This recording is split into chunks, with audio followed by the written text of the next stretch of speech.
In 1989, Michael Anderson Godwin, a convicted murderer, narrowly avoided state execution when his attorney succeeded in having his original death sentence reduced to life in prison. The incident occurred at the Central Correctional Institute in South Carolina. During a routine check, officers discovered Godwin dead in his cell, with severe burns to his mouth and teeth. The state corrections spokesman, Francis Archibald, revealed that the 28-year-old inmate was attempting to repair a pair of earphones to watch TV when the accident transpired. In a strange twist of fate, Godwin had electrocuted himself while sitting on a steel toilet in his cell.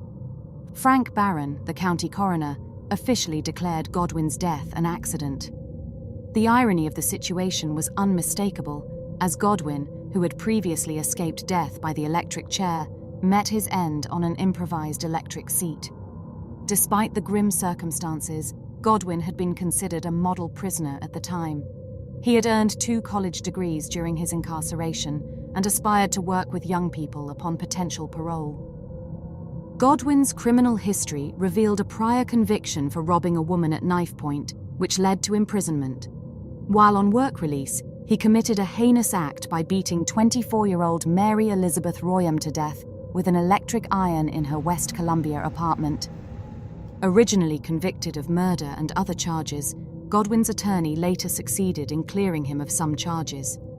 Consequently, Godwin's death sentence was downgraded to life in prison. The peculiar circumstances surrounding Godwin's demise prompted inquiries into how he had managed to turn his toilet into a lethal electric chair. According to information from the U.S. National Library of Medicine, the human body is naturally resistant to the flow of electricity. However, this resistance primarily operates at the skin level, and the seriousness of an electric shock depends on how the current enters the body. In Godwin's case, it was theorized that while handling a wire, he remained safe. However, by putting the wire in his mouth, he may have unwittingly provided a direct pathway for the electricity to travel through his body, acting as a conduit between the wire and the metal toilet. This unfortunate decision led to serious damage to his tissues, nervous system, and potentially triggered fatal complications such as ventricular fibrillation. In a twist of fate, Michael Godwin inadvertently turned his steel toilet into a makeshift electric chair, ultimately resulting in his own tragic demise. In the quiet town of Tampa, Florida, an ordinary night turned into a nightmare for the Bush family in 2003 when a sinkhole of unimaginable proportions swallowed their home. Jeffrey Bush, an unsuspecting resident, found himself in a life-altering situation when a colossal 100-foot sinkhole opened beneath his bedroom. It was Jeremy, Jeffrey's brother, who first heard the screams for help echoing through the house. Without a moment's hesitation, Jeremy raced to his brother's aid, only to be confronted by the gaping maw of the sinkhole, rapidly devouring the room. Despite Jeremy's frantic efforts, the rising dirt levels obscured any trace of Jeffrey. In a desperate attempt to save his brother, Jeremy leaped into the sinkhole, but the earth's relentless grasp had already claimed Jeffrey. The chilling incident unfolded in mere seconds. The following day brought a grim realization. Engineers deemed the property too perilous for further rescue attempts. The house, now a perilous site, was razed to the ground and the sinkhole filled with gravel to prevent further catastrophe. A decade passed, shrouding the incident in a haunting mystery. Jeffrey Bush was never found, and he was eventually presumed dead. Yet the story took an eerie turn when the sinkhole, seemingly dormant, reopened years later. Fenced off from the public, the sinkhole became a chilling reminder of the inexplicable forces lurking beneath the Earth's surface. In Jeremy's own words, he recounted the heart-wrenching moment, saying, "The floor was still giving in, and the dirt was still going down, but I didn't care. He was screaming my name. I could swear I heard him hollering my name to help him. I wanted to save my brother, but I just couldn't do nothing." The incident not only left a family shattered, but also raised questions about the unpredictability and dangers associated with sinkholes, particularly in regions like Florida, where the limestone terrain makes them a common geological phenomenon.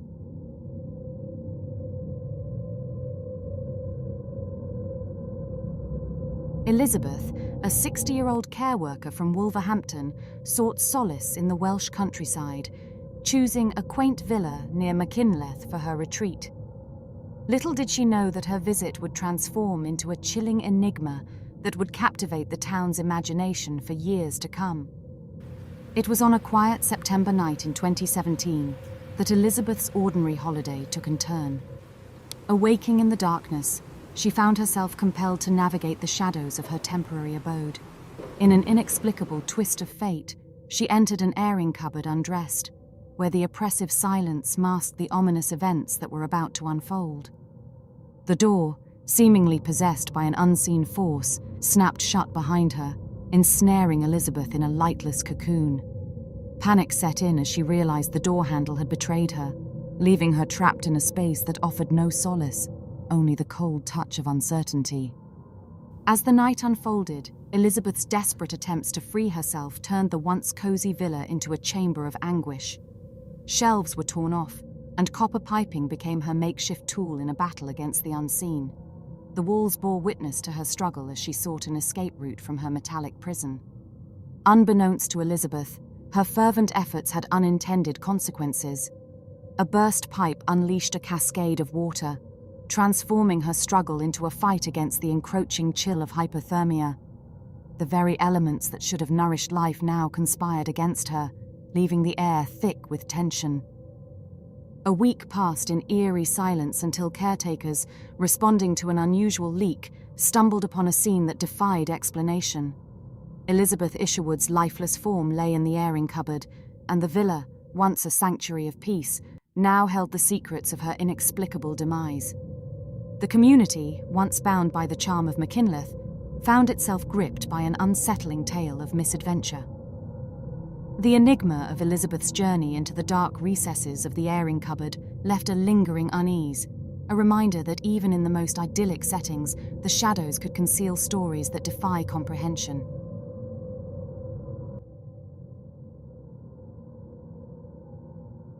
Adam Robert Johnson's journey in the world of ice hockey was a tapestry woven with triumphs, challenges, and ultimately, tragedy. Born on June 22, 1994, in the heart of Grand Rapids, Minnesota, to Susan and Davy Johnson, his destiny as a hockey player began to take shape. The tragic demise of Adam Robert Johnson on that fateful October 28, 2023, sent shockwaves through the hockey world, casting a somber shadow over his promising career. As the Nottingham Panthers faced off against the Sheffield Steelers at Utilita Arena, the game took a harrowing turn that would etch Johnson's name into the annals of tragic sports incidents. In the 35th minute of the match, chaos erupted on the ice. A collision with an opposing player, Matt Petgrave of the Sheffield Steelers, led to an unimaginable horror. Petgrave's skate blade inadvertently sliced Johnson's neck, causing a catastrophic injury. The audible gasp from the spectators was swiftly followed by an eerie silence as the gravity of the situation unfolded before their eyes. Bleeding profusely, Johnson, with sheer determination, attempted to skate toward the team bench. The chilling sight of him desperately seeking help while grappling with the severity of his injury sent shockwaves through the arena. However, the cruel reality of the situation soon became apparent, and Johnson collapsed on the unforgiving ice. In a poignant display of solidarity, fellow players formed a protective ring around Johnson as paramedics rushed onto the ice to attend to his grievous wound. The protective sheets were raised to shield the traumatic scene from the eyes of the spectators. As players left the ice and the audience was ushered out of the arena, the gravity of the incident lingered in the air like a haunting spectre. Transported to Sheffield's Northern General Hospital, Johnson's life hung in the balance. Medical professionals worked tirelessly to save him, but tragically, their efforts were in vain. At the age of 29, Adam Robert Johnson, who had brought joy to fans across continents with his hockey prowess, succumbed to the fatal wound inflicted on that ill-fated night. The news of Johnson's death was a devastating blow to the hockey community. His untimely demise prompted an outpouring of grief, not only from teammates, competitors, and fans, but also from the broader sports fraternity. The shock of losing a vibrant and talented athlete reverberated worldwide. As the grieving process unfolded, questions arose about the circumstances leading to Johnson's tragic end. Teammate Westin Michaud speculated that Petgrave's actions were unintentional, emphasizing that any suggestions otherwise were mistaken. The Nottingham Panthers, in an official statement, characterized Johnson's death as a freak accident, adding an element of complexity to an already heart-wrenching narrative. The legal aftermath saw the South Yorkshire Police launching an investigation into Johnson's death. In England, where the consequences of actions leading to death can range from murder to constructive manslaughter, the investigation aimed to untangle the intricacies of the incident. An autopsy report later confirmed that Johnson's cause of death was indeed the result of the fatal wound to his neck. On November 14th, 17 days after the incident, the South Yorkshire Police announced the arrest of a man on suspicion of manslaughter in connection with Johnson's death.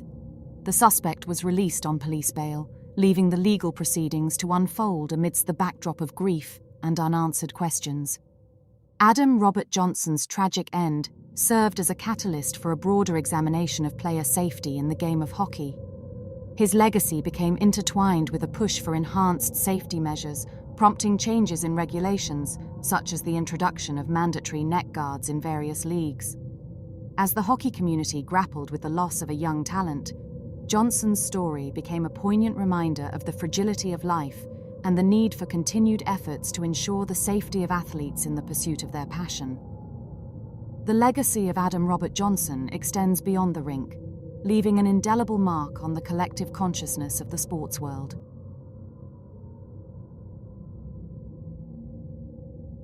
The Aadi Festival is a vibrant celebration in Tamil Nadu dedicated to goddess Amman. Held in the month of Aadi, it involves special prayers and rituals at temples. One unique aspect is the preparation of a special porridge called kuj, made from freshly harvested rice, symbolizing gratitude for abundance. The festival is not just about religious observances, but also a time for communities to come together for processions, prayers, and communal meals. It's a lively and culturally rich event, showcasing the spirit of Tamil tradition and unity. In the heart of Madurai, amidst the fervor of the Aadi festival, a deeply moving and sorrowful incident occurred, claiming the life of a dedicated man named Muthukumar. On Tuesday, August 2nd, as the city bustled with preparations for the festivities, the air thick with the aroma of traditional porridge, Muthukumar met a fatal end during the meticulous preparations for the Muthu Mariamman temple devotees. Muthukumar, a 54-year-old integral member of the organizing committee responsible for the temple festival, was captured by a vigilant CCTV camera stationed near the temple premises. The footage, both harrowing and heartbreaking, revealed the unfolding of a tragic sequence of events. Muthukumar, appearing unsteady, stumbled and lost his balance, a moment that tragically led to his inadvertent descent into a pot filled with boiling porridge. As the footage unveiled the shocking incident, onlookers nearby attempted to warn Muthukumar, sensing the impending danger. Despite their swift reactions, the relentless force of the boiling porridge made rescue efforts all the more challenging. The gathered crowd, in a desperate attempt to free him from the scalding liquid, collectively overturned the pot. The dramatic scene concluded with Muthukumar being extracted from the vessel, but the damage had been done. He suffered severe burn injuries, totaling 65% of his body. Promptly rushed to the Rajaji Government Hospital, Muthukumar's life hung in the balance as medical professionals fought against the odds to save him. Despite their unwavering efforts, the severity of his injuries proved insurmountable, and a few hours later, Muthukumar succumbed to his painful fate. The police, faced with the tragedy, took immediate action, initiating an investigation under Section 174 of the Criminal Procedure Code. This section allows for an inquiry and report on cases related or unexplained deaths. In a conversation with TNM, a police officer confirmed the filing of an FIR, marking the official commencement of the investigation. Further complicating the narrative, it came to light that the incident actually transpired nearly a week earlier, The CCTV footage, leaked on Tuesday, August 2nd, added a layer of complexity to the unfolding story. The timestamp on the footage unequivocally placed the accident on Friday, July 25th, revealing a delay in the public awareness of the tragic event. Muthukumar's wife, grappling with the sudden loss, filed a complaint at the Subramaniapuram police station. She shared the painful revelation that her husband, in addition to being an active participant in the festival preparations, suffered from epilepsy. It was during an unfortunate episode of fits near the pots that he lost his balance and tragically fell into the boiling porridge.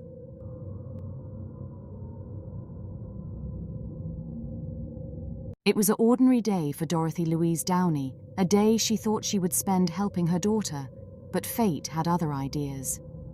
Dorothy Louise Downey, 83, was a kind and devoted mother who, despite being in her golden years, was thoughtful enough to help her daughter move home. The two-bedroom home itself was located on Park Avenue in Salem, South Carolina, and was an extraordinary 100 years old, built in 1920 and was listed as in poor condition. As she was walking through the house, she plummeted through the rotten floorboards. Her concerned daughter rushed to find her. Her daughter crawled under the house to locate her mother, but to her surprise, she could not find her. Panicked, her daughter called the police and fire department. Both services arrived shortly after and located her mother in the well shaft beneath the property. The Salem Fire Department and Oconee Emergency Services removed Dorothy Downey from the well at around 5:45 p.m. The local community was in shock, and Facebook messages were sincerely sympathetic.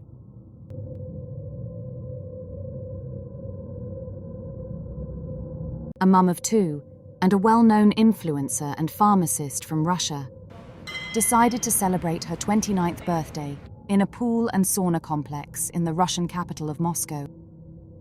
A day that should have been full of memories will never be forgotten, as this was the day one person's mistake would change many lives. On the day in question, party guests were more than excited, drinking and enjoying the atmosphere, partygoers feeding off each other's energy. Everyone was having the time of their lives. Ekaterina's husband, Valentin Didenko, 32, also known as Valia, was an IT specialist by profession. Wanting to impress the party guests and make the day a lasting memory for all, he decided to pour 25 kg or 55 pounds of dry ice into the sauna pool. Dry ice, composed of solid carbon dioxide, undergoes sublimation, transforming directly from a solid to a gas. It finds applications in generating theatrical smoke and preserving perishables during transit.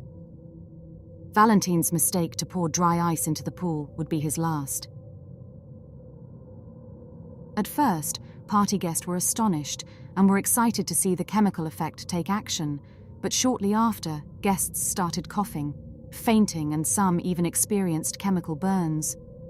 Two party guests, Natalia Monakova and Yuri Alfarov, both 25, died, and as for Valentin, he also paid the ultimate price with his life, later dying at the hospital. Ekaterina was initially reported to be among the dead, but that was incorrect.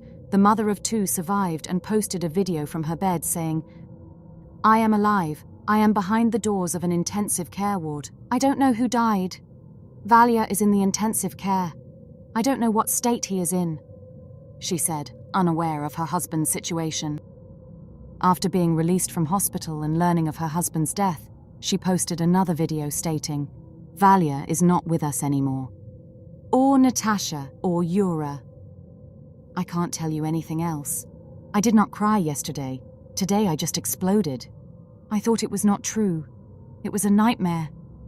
Nastia, her daughter, woke up today, had stated, "Where is Daddy?" I do not know what to say to her. She is asking me, "Why are you crying?" It was later learned that the three who died were in the water with the catastrophic chemical reaction. Reports said Natalia and Yuri died from pulmonary edemas after breathing the gas. Suspicion arose as one expert asked if it was normal dry ice or contained another substance that worsened the poisoning.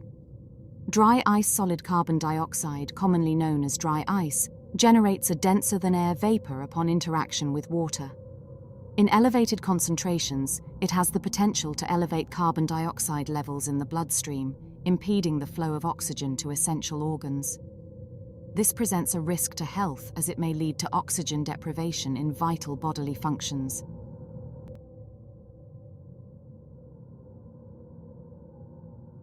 "32-year-old Klil Kim-hee was enjoying his day in a villa, enjoying the warm embrace of a swimming pool. He had been invited to a villa party by his marketing company held in the town of Karmeh Yosef. Enjoying the amenities at the villa, Klil decided to enter the pool, swimming about and enjoying the atmosphere. Suddenly, with no warning, the pool sank in on itself, revealing a massive sinkhole, a whopping 13 meters or 43 feet deep, around the height of a 4-story building.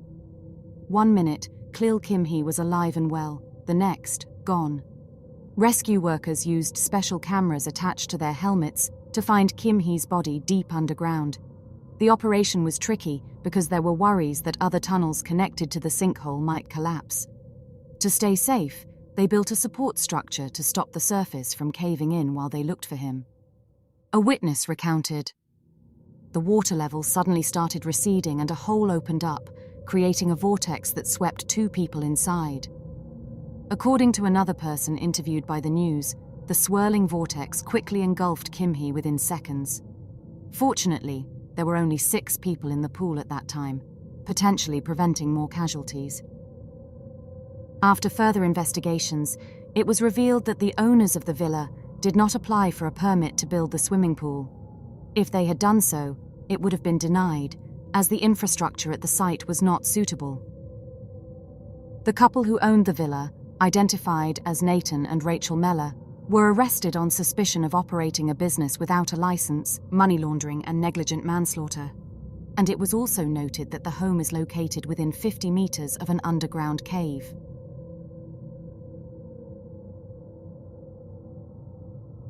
As we conclude this journey, remember that the line between the serene and the sinister is often thin. In the hushed corridors of our routines, unseen dangers lurk. The spectre of accidents, like ghosts in the night, reminds us of life's delicate balance. So tread carefully, for in the shadows of the mundane, a chilling reality awaits. May your steps be cautious, and may you navigate the unknown with a shiver of awareness.